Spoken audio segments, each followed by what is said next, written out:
Para sa panibagong taon ng kaalaman at inspirasyon, ang Layag Weekly Waves ay magbabalik para sa ikalawang yugto. Sama-sama nating pagnilayan ang mga kwento ng tagumpay, hamon at pagbabago na nagbubuklod sa ating komunidad. Abangan ang mas makabuluhang talakayan at mas makulay na paglalayag. Magandang araw mga suking tagapanood. Muli, inihahandog ng DILG Local Governance Regional Resource Center 9 ang Layag Weekly Waves. Ang Layag Weekly Waves ay isang lingguhang recap ng mga balita, aktibidad at programa na naglalayong magbigay ng mga impormasyon at inspirasyon para sa ating pamayanan. Ngayong ikalawang yugto, mas pinaganda at mas pinaigting ang ating layunin na maging kaagapay ninyo sa paglalayag tungo sa kaunlaran. Ako po si 𝗟R𝘆𝗴 ang Project Evaluation Officer 3 ng Project Development and Management Unit. Samahan niyo po ako sa ating recap sa mga kaganapan ngayong linggo. At para naman simulan po ang ating paglalayag, narito ang mga recap ng mga aktibidad na isinagawa ng kagawaran sa mga nakaraang linggo. Showcasing Progress, DILG IX highlights key accomplishments and initiatives at Kapihan sa Rio 9. DILG IX, led by 𝗟R𝘆𝗴 𝗪𝗃𝗪𝗃𝗧 SESO 3, took the spotlight during the Kapihan sa Rio 9 on May 27, 2025 at the PIA Region 9 office in Pagadian City to present its accomplishments and initiatives in promoting transparent, accountable, and people-centered local governance. Subaybayan Beyond Benchmarks, Training on Results-Based Monitoring, Evaluation and Reporting Phase 3. DILG Region 9 represented by LGRRC Eliza Katrina B. Solomon, Engineer 3 Filian Dani Y. Bargamento, and PU2 Teofy Marslin M. Samtander actively participated in the Subaybayan Beyond Benchmark Phase 3 training held from May 26-30, 2025 in Clark, Pampanga. DILG 9 meets with 𝗟𝘆𝗴 to coordinate 2025 𝗪𝗚 preparations. DILG 9, led by LG CDD Chief Alvin X. Rosero, met with 𝗟𝘆𝗴 on May 2025 to discuss preparations for the 2025 𝗪𝗚, a youth-centered event promoting leadership, civic engagement, and disaster resiliency, and conducted an ocular inspection of the proposed venue. Training of Trainers or TOT in Preventing Counter-Violent Extremism. In line with the localized NAP PCVE implementation, DILG 9 and PNP PRO9 joined the May 28, 2025 Training of Trainers for EWPR Module 2 to equip focal persons with the knowledge and skills needed for future rollouts. Strengthening community support, DILG 9 sets RCSP rollout in motion in Liloy. DILG 9 conducted a coordination meeting in Liloy, Zamboanga del Norte to finalize the RCSP working plan and preparations, followed by an ocular visit to Barangay Ganase for site assessment. Strengthening community support, DILG 9 sets RCSP rollout in motion in Liloy. DILG 9 conducted a coordination meeting in Liloy, Zamboanga del Norte to finalize the RCSP working plan and preparations, followed by an ocular visit to Barangay Ganase for site assessment. Preparation to the calendar year 2025 Roundtable Discussion or RTD on CSO accreditation and CSIS technical conferences. To advance participatory governance and civil society engagement, DILG 9 personnel and a representative from St. Columban College joined the 2025 Roundtable Discussion on CSO accreditation and CSIS technical conferences held on May 26 to 29, 2025 in General Santos City. QMS Special Meeting evaluates readiness for upcoming assessment. In pursuit of continuous improvement, a special QMS meeting was held on May 29, 2024 to assess process owners' readiness for the upcoming QMS assessment by verifying action plans and means of verifications, reinforcing the DILG's commitment to quality and accountability.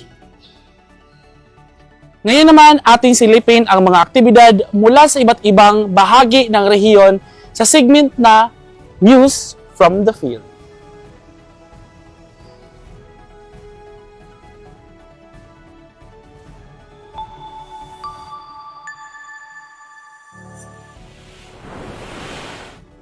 In the exigency of public service, DILG Zamboanga del Norte never fails to provide the best caliber of technical assistance to the general public. This is 𝗟𝘆𝗴 𝗪𝗃𝗧 𝗪𝗏𝗪, and we're coming into you live from the Shrine City of the Philippines, Dapitan City.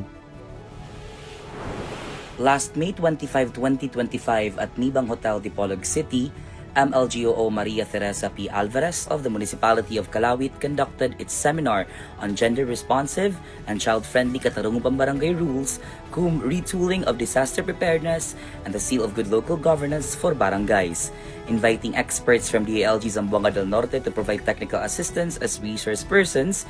LGRRC of Dipolog City, 𝗟𝘆𝗴 𝗪𝗏𝗪 LGRRC Charity Sereno, and LGRRC Rizalme Manzanares Adasa thoroughly extended an in-depth discussion of the topics their expertise.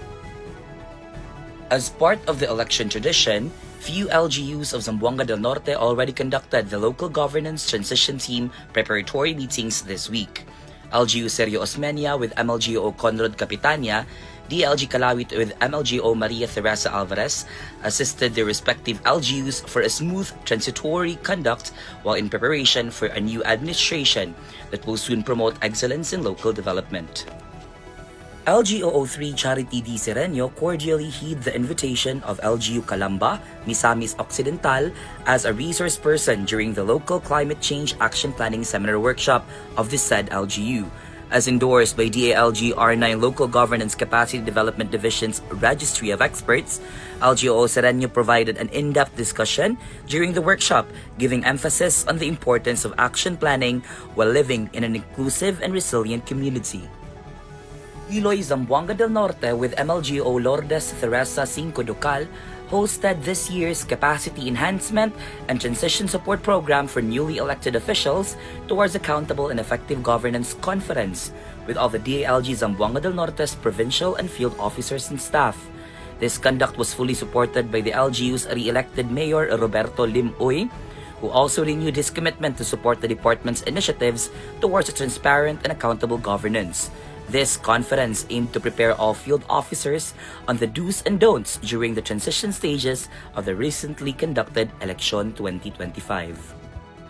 Rekindling the patriotic spirit, the Municipality of Polanco with MLGO James Gerald de Balingit celebrated the National Flag Day of the Philippines last May 28, 2025, along with all the component barangays of the ever-active LGU, a tribute to the freedom we deserve of our beloved country, the Philippines.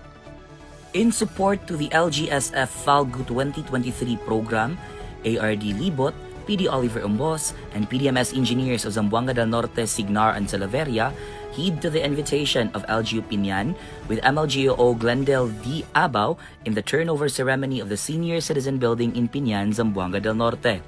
The program Local Government Support Fund Financial Assistance to LGUs 2023 is an initiative of the department that realizes the priority plans of the local government units. That's it for this week's Waves. Stay tuned next week for more updates. This is News from the Field. Bagong araw, bagong simula, ang inyong bagong tagapaghatid ng kwento at kaganapan mula dito sa DILG Provincial Office ng Zamboanga del Sur para sa Ganap sa Field. Ako po ang inyong bagong LGO02 Fahad S. Muhaymin. Welcome to this week's episode ng Ganap sa Field, kung saan tampok ang mga tunay na kwento ng serbisyo, sakripisyo at tagumpay ng mga DILG personnel sa iba't ibang panig ng Zamboanga del Sur. Tara, samahan ninyo ako sa pagbabalik tanaw ng mga mahalagang kwento para sa linggong ito. On May 28, 2025, LGO02 Fahad S. Muhaymin participated in the coordination meeting with the Mayor of Gipos and the Sangguniang Kabataan for the preparation of the 2025 Wemboree, together with MLGOO Liberty Sustento, LGCDD Chief Alvin Rex Lucero, LGO02 Yana Gabriel Nasol, and CDO2 Johnson Marie Pang. The team also had an ocular visit for the proposed venue for the Wemboree. On May 27 to 28 of 2025, LGO02 Fahad S. Muhaymin participated in the Training on Public Service Values Program and Onboarding for DILG New Entrants via Zoom, conducted by the HRMD of DILG Central Office. On May 27, 2025, the meeting was attended by different members of the PAMBI Mount Timolan Protected Landscape Team and discussed various agenda as well as the endorsement of the new OIC PASU. On May 29, 2025, the DILG Zamboanga del Sur proudly held its second quarter MSAC meeting presided by Provincial Director Muhammad Taha 𝗟𝘆𝗴. The activity also graced by the Regional Director 𝗟𝘆𝗴 𝗪𝗃𝗲 on the relaunching of the LGRRC. A sharing of knowledge management audit was also presented to the stakeholders, and DILG Zamboanga del Sur received the Library Connect or LiveCon, e-visitors logbook and e-suggestion system from the interns of St. Columban College. On May 29, 2025, the DILG Zamboanga del Sur Provincial Office conducted its second quarter provincial conference at the DILG Zamboanga del Sur Conference Hall. The meeting was presided by Provincial Director Muhammad Taha 𝗟𝘆𝗴, presented by the respective cluster heads of Cluster 1 Jose Ruel Trobanos and Cluster 2 Teresita Catalbas, their accomplishments and issues and concerns. OIC Program Manager Cherry May EY presented the accomplishments of the provincial office, while Engineer John Paul Caballas for the accomplishments of the PDMU Zamboanga del Sur, while LGRRC Fahads Muhaymin presented the overview of healthy workplace to the participants, and ISO 1 J. Mark Paras discussed the guidelines on My DTRX application. On May 31, 2025, the DILG Zamboanga del Sur Provincial Office personnel, led by Cluster Head of Cluster 2 Teresita Catalbas and MLGO Araceli Aure, collaborated with the Punong Barangay, barangay officials, and residents of Barangay Mama, participated in the weekly barangay showcase for kalinisan. DILG PDMU engineers, Engineer John Eduardo Obordo and Engineer Rome Oliver Perez, conducted site inspection and monitoring of the improvement of Bulawan to Sayog Farm to Market Road with 3 barrel box culvert under the DTI Rapid Growth Project. On May 26 to 27 of 2025, the DILG Gipos Field Office conducted an SGLGB assessment. The DILG Suminot Field Office attended the second quarter of CY 2025 joint MPOC and MADAC meeting. On May 31, 2025, the DILG Molave Field Office facilitated the BADAC Secretaries meeting.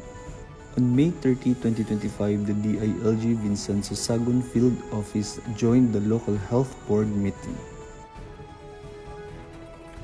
At yan po ang mga kwentong tampok sa ganap sa field para sa linggong ito. Tunay nga pong inspirasyon ang kanilang dedikasyon sa pagbibigay ng matino, mahusay at maaasahan na serbisyo para sa ating pamayanan.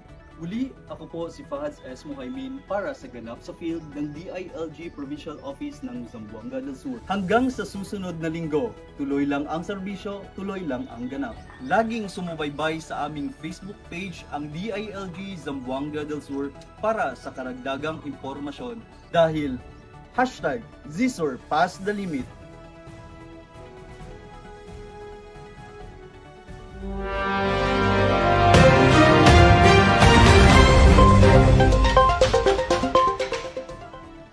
Welcome aboard, Layag. I am 𝗟𝘆𝗴 𝗪𝗆 𝗪𝗃𝗲𝗀, your navigator for this week's DILG Layag Waves, bringing you the latest updates, stories, and highlights from DILG Zamboanga Sibugay. Let's dive in! DILG Zamboanga Sibugay, first quarter 2025, building safer, stronger, and more resilient communities. On May 27, 2025, the DILG Zamboanga Sibugay Provincial Office highlighted its accomplishments for the first quarter of 2025, emphasizing efforts in good governance, peace and order, and building resilient communities. Cluster Head and Engineer Sagun attended the second quarter PDRRMC meeting on 2025 Supplemental Fund and Listo Manual Rollout Activity. On May 22, 2025, Cluster Head Binuni A. Calambao and LGO2 Engineer Jenny L. Sagun attended the second quarter PDRRMC meeting to discuss the 2025 Supplemental Fund and Operation Listo Manual Rollout Activity in partnership with PDRRMO. orientation on Barangay Information Governance System or BIGS, and proper documentation for barangays and SKs. On May 26 to 28, 2025, the Liga ng mga Barangay, in partnership with DILG Olotonga, conducted an orientation on Barangay Information Governance System or BIGS, and proper documentation to enhance records management and digital governance capabilities for barangays and SKs.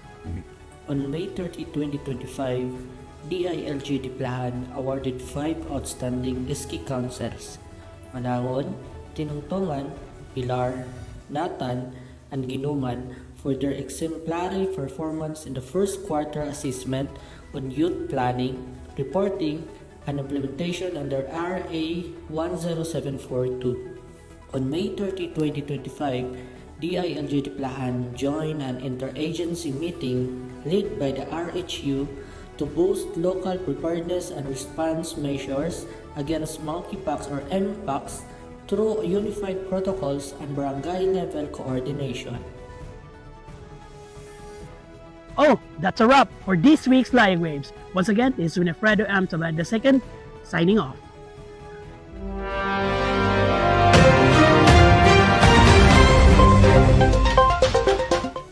Buenos dias. This is Ella May Rojas welcoming you to another episode of DILG IX's Layag Weekly Waves, highlighting the updates and recap of the happenings in La Ciudad de Zamboanga, exclusively brought to you by the Department of the Interior and Local Government, Zamboanga City Field Office 9. On May 24, 2025, LGRRC 𝗟𝘆 𝗪𝗃𝗪𝗏 with administrative staff Patricia Ann Soria and Marvin M. Guevara attended the first semester Barangay Assembly of Barangay Ayala, Zamboanga City. The Zamboanga City Local Governance Transition Team, created through Executive Order JD 2025-026, convened on May 26, 2025 at the City Hall Conference Room in preparation for its joint meeting with its counterpart from the incoming administration. The meeting was facilitated by DILG Zamboanga City Field Office 9, headed by City Director Gina Jean S. 𝗟𝘆𝗴. On May 27, 2025, City Director Gina Jean S. 𝗟𝘆𝗴 attended the Local Council Against Child Labor Stakeholders meeting held in Mons Grill, Zamboanga City. LGRRC 𝗟𝘆𝗪 Sahi with administrative staff Patricia Ann Soria attended the emergency meeting convened by the City Disaster Risk Reduction and Management Council on May 27, 2025, held at the CDRRMO Conference Room.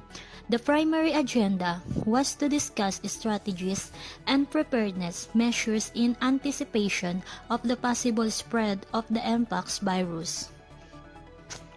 On May 27, 2025, the transition team of the incoming administration met with DILG City Director Gina Jean 𝗟𝘆𝗴 and staff to discuss matters pertaining to the transition process and other relevant concerns.